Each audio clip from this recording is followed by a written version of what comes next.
21. sajand on rändesajand.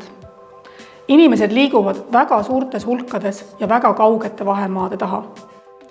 Ränne mõjutab tugevasti meie majandusi, meie heaolu, meie kultuuri elujõulisust, meie identiteeti ja meie julgeolekut. Ränne põhjustab ka konflikte ja sõdu.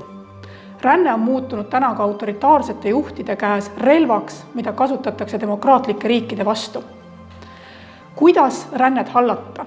Mismoodi rändepoliitikat kujundada?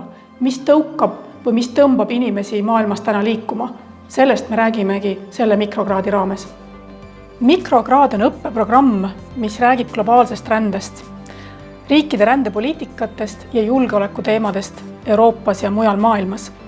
See on mõeldud juhtidele, ettevõtjatele, poliitikakujundajatele ja nendele huvilistele, kelle igapäevatööd mõjutavad rändeküsimused.